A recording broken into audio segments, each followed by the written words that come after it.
সবাইকে স্বাগত জানাচ্ছি। আমি ফিরোজ তোহা। শুরুতেই সংবাদ শিরোনাম। বাংলাদেশের সর্বশেষ গুরুত্বপূর্ণ আপডেট সংবাদে আপনাকে স্বাগত। শুরুতেই সংবাদ শিরোনাম, পরে বিস্তারিত। শুরুতেই জানিয়ে দিব, অনুপস্থিত পুলিশ সদস্যদের আর কাজে যোগদান করতে দেওয়া হবে না বললেন স্বরাষ্ট্র উপদেষ্টা। শেখ হাসিনা পালিয়ে যাবার পর যে সকল পুলিশ সদস্যরা এখনো কাজে যোগদান করেননি তারা আর কাজে ফিরতে পারবেন না বলে জানিয়েছেন অন্তর্বর্তীকালীন সরকারের স্বরাষ্ট্র উপদেষ্টা লেফটেন্যান্ট জেনারেল অবসরপ্রাপ্ত মোহাম্মদ জাহাঙ্গীর আলম চৌধুরী।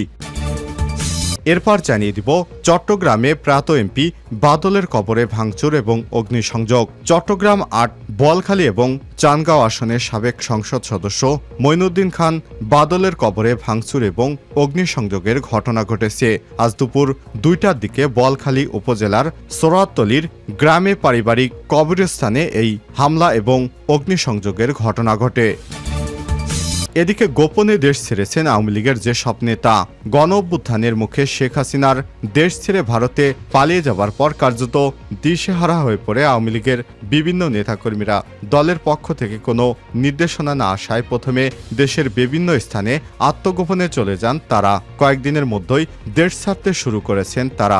সাবেক সরকারের এরকম বেশ কয়েকজন হেভিওয়েট এমপি মন্ত্রীরা দেশ ছেড়ে পালিয়েছেন। এদের বিষয়ে জানাবো বিস্তারিত, সঙ্গেই থাকুন। এদিকে মাতারবাড়ি বিদ্যুৎ কেন্দ্রে সাবেক পরিচালকের সিন্ডিকেট, কোটি কোটি টাকার মালামাল লোপাট। কক্সবাজারের মহেশখালীর মাতারবাড়ি কয়লা বিদ্যুৎ কেন্দ্রের নানা অনিয়ম ছাড়াও মূল্যবান মালামাল লুটপাটের ঘটনা ঘটেছে। অভিযোগ উঠেছে সাবেক প্রকল্প পরিচালকের নেতৃত্বে গড়ে ওঠা একটি চক্র গত বছর থেকে বিদ্যুৎ কেন্দ্রটি থেকে প্রায় কোটি কোটি টাকার মালামাল সরিয়ে নিয়েছে। এদিকে হঠাৎ করেই মেট্রো রেল চলাচল বন্ধ। কারিগরি ত্রুটির কারণে বুধবার 18 সেপ্টেম্বর সকাল 9:45 থেকে আগারগাঁও থেকে মতিঝিল পর্যন্ত অংশে মেট্রো রেল চলাচল সাময়িক বন্ধ হয়ে আছে। এবং সর্বশেষ জানিয়ে দিব, অন্তর্বর্তীকালীন সরকারের প্রথম একনেক সভা আজ। শেখ হাসিনা সরকারের পতনের পর আজ বুধবার 18 সেপ্টেম্বর প্রথম জাতীয় অর্থনৈতিক পরিষদের নির্বাহী কমিটির সভা একনেক অনুষ্ঠিত হবে। প্রফেসর ডক্টর মোহাম্মদ ইউনূসের সভাপতিত্বে তেজগাঁয়ে প্রধান উপদেষ্টার কার্যালয়ে সভার আয়োজন করা হবে। ডক্টর ইউনূসের নেতৃত্বাধীন বর্তমান অন্তর্বর্তীকালীন সরকারের প্রথম সভা এটি। এর আগে সর্বশেষ একনেক সভা অনুষ্ঠিত হয়েছিল চলতি বছরের 2 জুলাই। প্রথম সভায় অনুমোদনের জন্য উপস্থাপন করা হবে 6টি প্রকল্প, তবে অনুমোদন পেতে পারে 5টি। প্রিয় দর্শক, এতক্ষণ শুনছিলেন সংবাদ শিরোনাম, এবারে বিস্তারিত।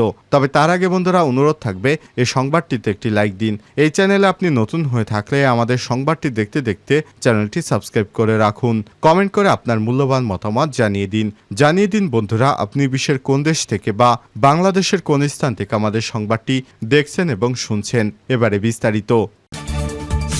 অনুপস্থিত পুলিশ সদস্যদের আর কাজে যোগদান করতে দেওয়া হবে না স্বরাষ্ট্র উপদেষ্টা লেফটেন্যান্ট জেনারেল অবসরপ্রাপ্ত মোহাম্মদ জাহাঙ্গীর আলম চৌধুরী বলেছেন, অপকর্মের সঙ্গে জড়িত থাকায় অনেক পুলিশ সদস্যরা এখনও কর্মস্থলে যোগ দিচ্ছে না।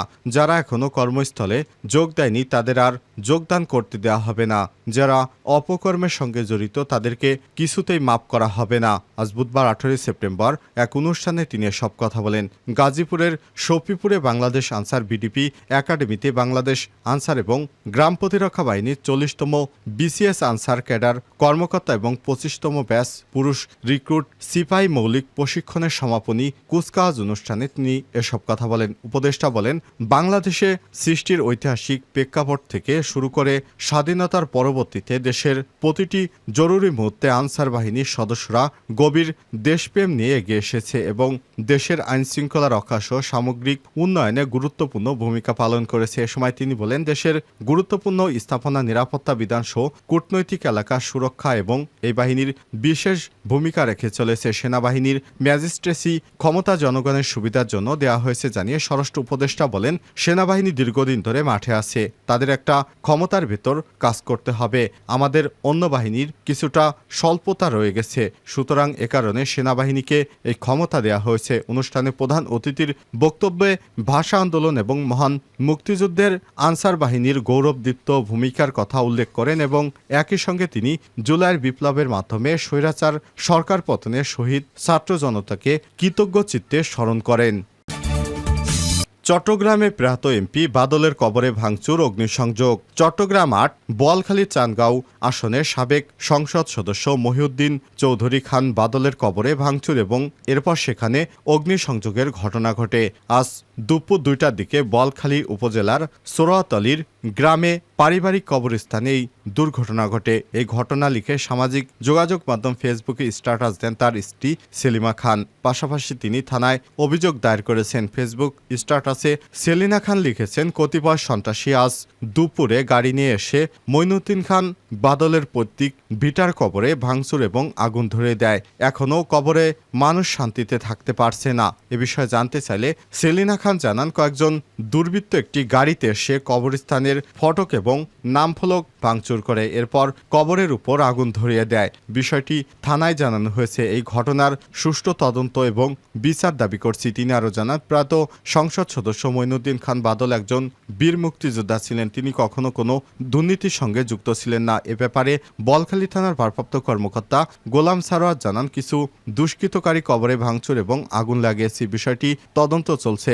মঈনুদ্দিন খান বাদল জাতীয় সমাজতান্ত্রিক দল জাসদের সাবেক কার্যকরী সভাপতি ছিলেন। তিনি ২০০৮ সালে চট্টগ্রাম ৮ বোয়ালখালী চানগাঁও আসনে আওয়ামী লীগের নেতৃত্বাধীন মহাজোট থেকে প্রথমবারের মতো সংসদ সদস্য নির্বাচিত হন। পরে ২০১৪ সালের এবং ২০১৮ সালে সংসদ সদস্য নির্বাচিত হন।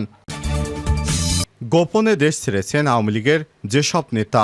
গণঅভ্যুত্থানের মুখে শেখ হাসিনার দেশ ছেড়ে চলে যাওয়ার পর কার্যত দিশেহারা হয়ে পড়েছে আওয়ামী লীগের নেতাকর্মীরা। দলের পক্ষ থেকে কোনো নির্দেশনা না আসায় প্রথমে দেশের বিভিন্ন স্থানে আত্মগোপনে চলে যান তারা। কয়েকদিনের মধ্যেই দেশ ছাড়তে শুরু করেন সাবেক সরকারের আমলের নেতাকর্মীরা।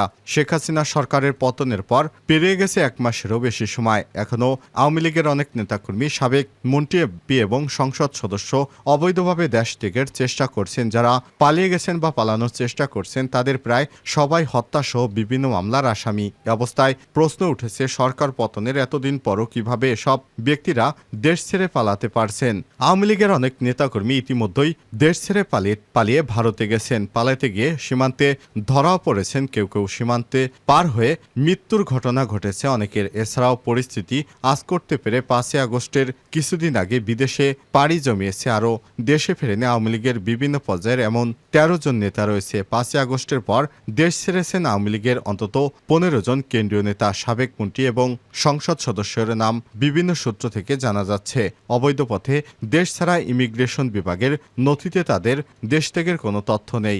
আর এর বাইরে আওয়ামী লীগ, যুবলীগ, স্বেচ্ছাসেবক লীগ এবং ছাত্রলীগ ও অন্যান্য সংগঠনের সাবেক ও বর্তমান নেতাদের মধ্যে অন্তত ২৭ জন দেশ ছাড়ার খবর জানা গেছে। তবে দেশ ছেড়ে পালানো ব্যক্তিদের প্রকৃত সংখ্যা এখনও ধারণা করা হচ্ছে ১০০ জনের মতো। সংশ্লিষ্ট একাধিক সূত্র থেকে জানা গেছে, গত সপ্তাহে সাবেক স্বরাষ্ট্রমন্ত্রী আসাদুজ্জামান খান, সাবেক বস্ত্র পাটমন্ত্রী জাহাঙ্গীর কবির নানক, আওয়ামী লীগের যুগ্ম সাধারণ সম্পাদক, সাবেক সংসদ সদস্য আফম বাহাউদ্দিন নাসিম সীমান্ত পাড়ি দিয়েছেন। আর ৫ই আগস্টের ঠিক পরপরই দেশ ত্যাগ করেন সাবেক স্বরাষ্ট্রমন্ত্রী আসাদুজ্জামান খান কামাল, সাবেক স্থানীয় সরকার মন্ত্রী মোহাম্মদ তাজুল ইসলাম, সাবেক শিক্ষামন্ত্রী মহিবুল হাসান চৌধুরী নওফেল, সাবেক তথ্য প্রতিমন্ত্রী মোহাম্মদ আলী আরাফাত, সাবেক সংসদ সদস্য আলাউদ্দিন আহমেদ নাসিম ও আলোচিত আওয়ামী লীগ নেতা নারায়ণগঞ্জ সংসদ সদস্য শামীম ওসমান সহ অনেকেই। আওয়ামী লীগের সাধারণ সম্পাদক এবং সড়ক পরিবহন ও সেতুমন্ত্রী ওবায়দুল কাদের, যুগ্ম সাধারণ সম্পাদক মাহবুবুল আলম হানিফ, সাবেক মন্ত্রী সম রেজাউল করিম সহ কেন্দ্রীয় আওয়ামী লীগের আরও বেশ কয়েকজন নেতার দেশ ছাড়ার গুঞ্জন রয়েছে। তবে তাদের বর্তমান অবস্থান সম্পর্কে নিশ্চিত হওয়া যায়নি। মাতারবাড়ি বিদ্যুৎ কেন্দ্রের সাবেক মহাপরিচালকের সিন্ডিকেট, কোটি কোটি টাকার মালামাল লোপাট। কক্সবাজারের মহেশখালী মাতারবাড়ি কয়লা বিদ্যুৎ কেন্দ্রে নানা অনিয়ম ছাড়াও মূল্যবান মালামাল লুটপাটের ঘটনা ঘটেছে। অভিযোগ উঠেছে, সাবেক প্রকল্প পরিচালকের নেতৃত্বে গড়ে ওঠা একটি চক্র গত বছর থেকে বিদ্যুৎ কেন্দ্রটি থেকে কোটি কোটি টাকার মালামাল সরিয়ে নিয়েছে। গত ২৩ আগস্ট সামাজিক যোগাযোগ মাধ্যমে একটি অডিও ছড়িয়ে পড়ে। সেখানে মাতারবাড়ি বিদ্যুৎ কেন্দ্রের সাবেক পিডি আবুল কালাম আজাদ ঠিকাদারি প্রতিষ্ঠান পস্কোর মালামাল ছেড়ে দিতে প্রকৌশলী রায়হানকে নির্দেশ দিতে শোনা যায়, যা মূলত অবৈধভাবে সরানো হচ্ছিল। এছাড়াও গত ৩১ আগস্ট বাজে কর ১৫ কোটি টাকার তামার কেবল চুরির চেষ্টা চালানো হয়। অভিযোগ রয়েছে প্রকল্প পরিচালকের নির্দেশে চট্টগ্রামের আরেকটি ঠিকাদারি প্রতিষ্ঠান ইকবাল মেরিনস এসব তামার কেবল চুরির চেষ্টা চালায়। তবে গোয়েন্দা সংস্থার তথ্য অনুযায়ী ওই সময় তাদেরকে আটক করা হয়। পরবর্তী ওই ঘটনায় করা মামলায় বিদ্যুৎ কেন্দ্রের সাবেক পিডি ছাড়াও প্রধান প্রকৌশলী সাইফুল আলম এবং নিরাপত্তা কর্মকর্তা আলফাজ উদ্দিনকে আসামি করা হয়েছে।